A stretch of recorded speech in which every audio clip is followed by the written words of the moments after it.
Fuck! What? I thought I just felt something tug me. Not like tug me. It could have been me, but I felt like this. Ready? So it didn't touch me. Like let go of your arm. I felt this. Ready? I shit you not, Nikki. Did you just touch me?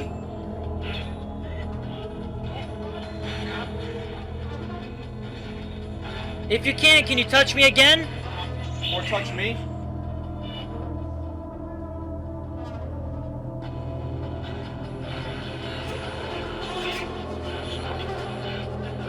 Did you touch me?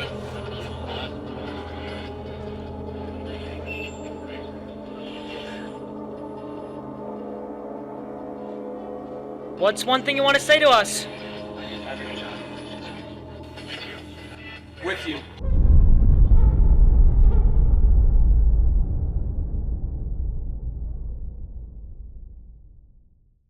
Yes, that was me. Yes, I actually investigated the Conjuring house, the one that took place in Rhode Island, which is weird because we call it the Conjuring house, even though it's not the Conjuring house. It's the house from the first movie. All the movies are called Conjuring, so it's not really one house. Yes, I just put a little snippet of that in there, for the movie we're going to be talking about.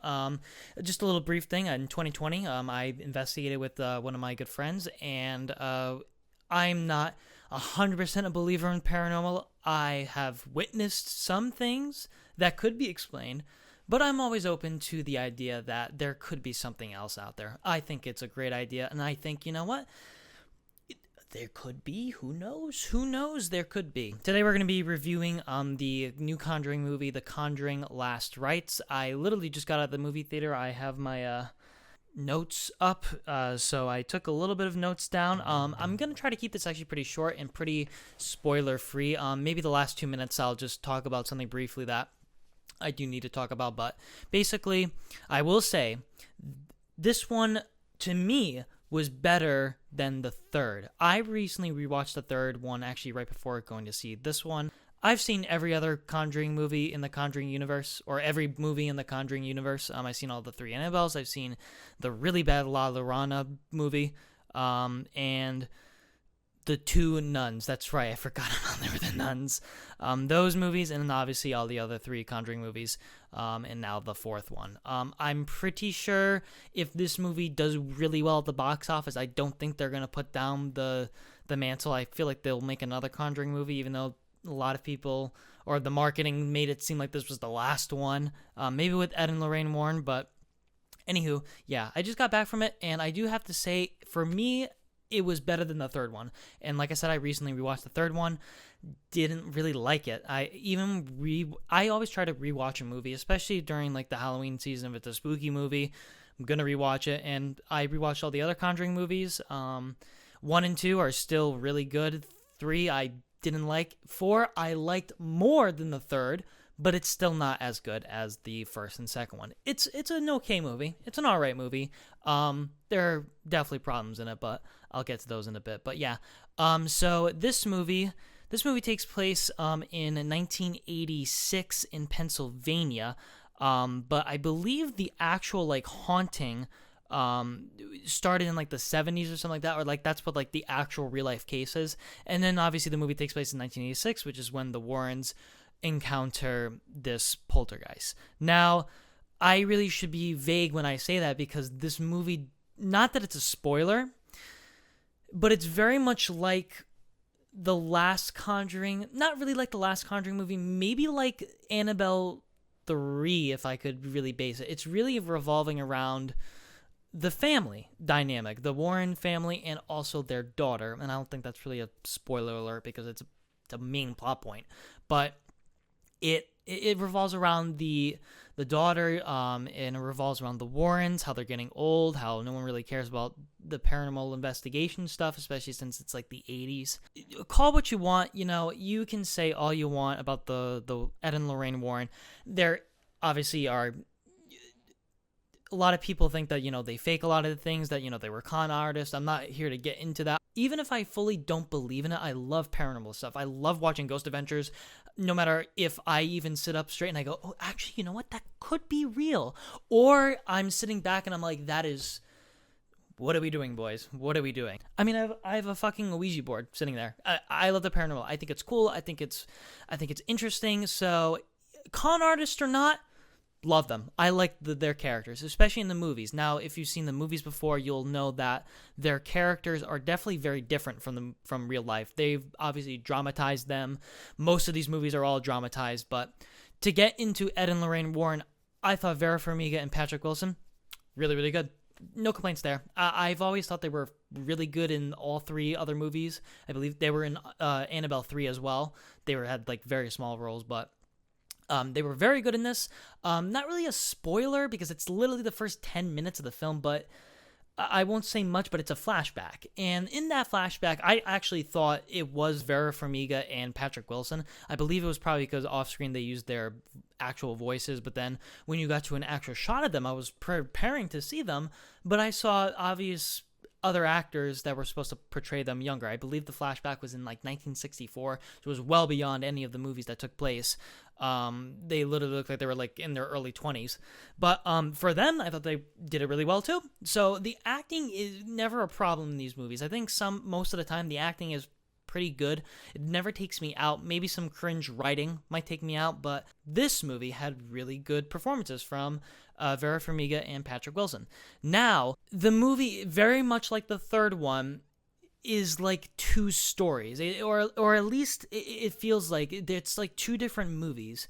It's following Ed and Lorraine Warren, it's following the daughter, and it's also following the family that's being haunted. Now, the movie is 2 hours and like 16 minutes or 2 hours and 17 minutes, and I felt like they could have gone longer, but I'm afraid if they did, it would have bogged down, because by like the last 30 minutes of the movie, I definitely was looking at my clock. I was looking at my phone. I was like, this movie is still going.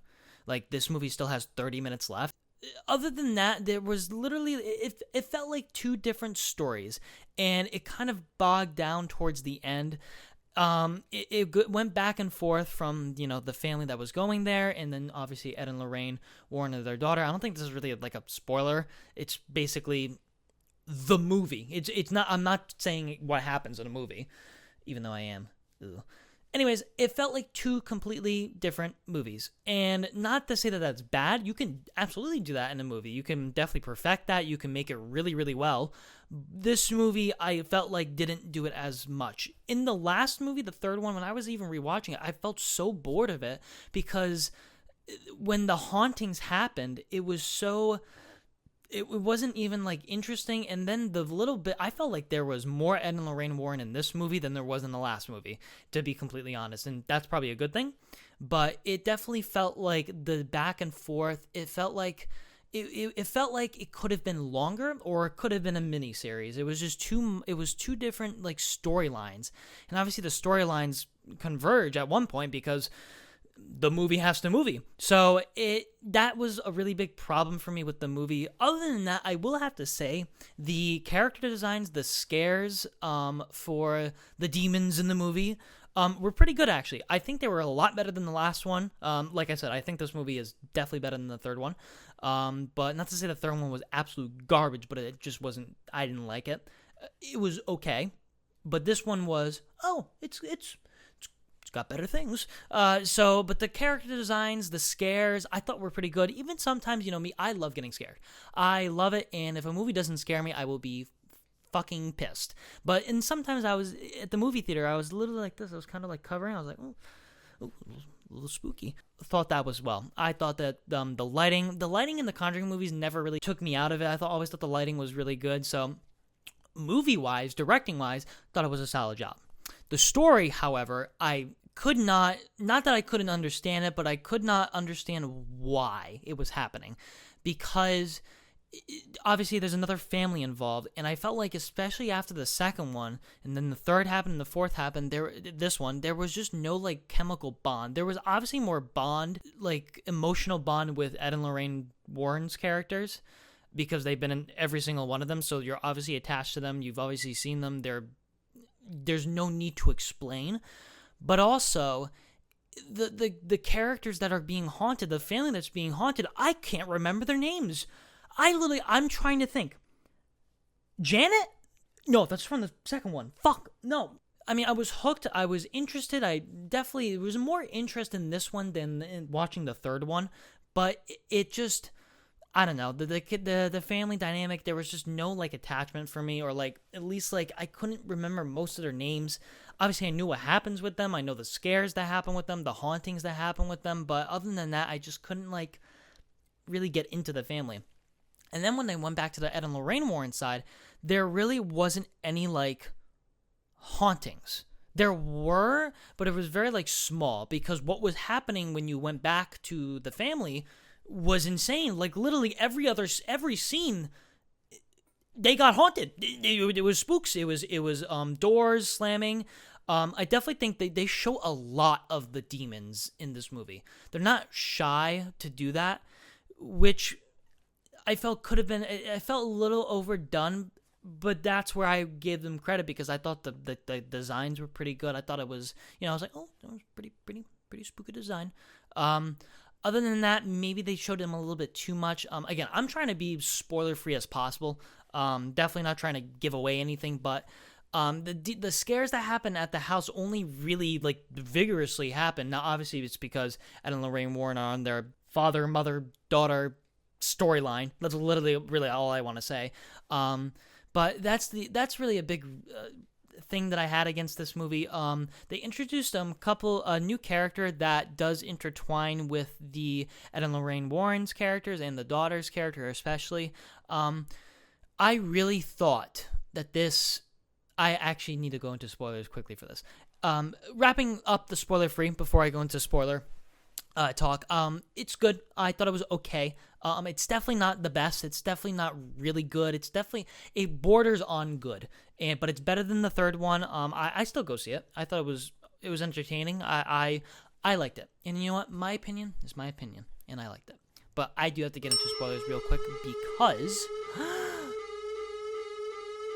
there's something I need to talk about. So, spoilers now, right happening. Tony comes in the movie. I cannot tell. I was waiting for him to like become evil. Like the way his dialogue was written was, in my opinion, so mysterious that I was waiting for a reveal to happen.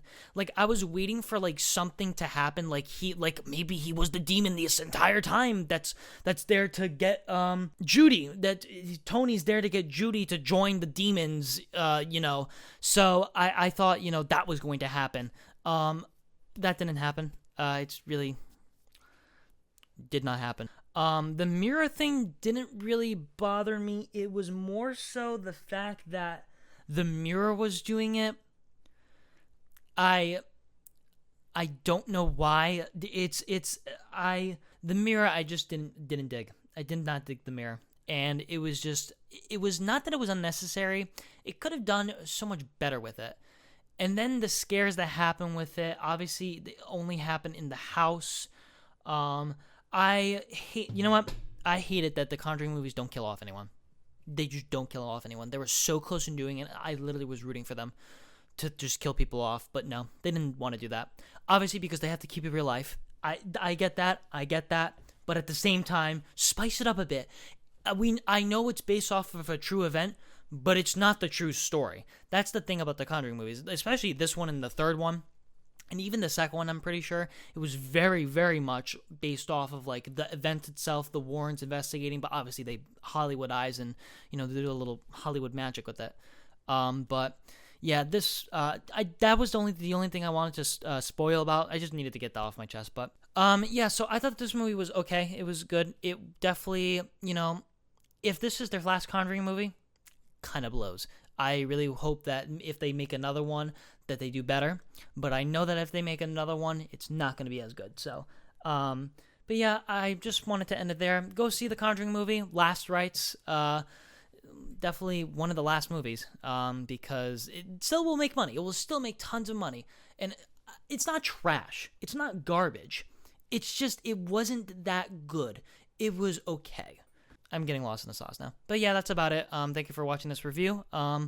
If you ever want me to post that fucking the investigation I did, let me know in the comments below. I'll post it on this channel. Thank you guys for watching and listening to this review. Like, comment, subscribe, and I'll see you guys in the next video. Bye.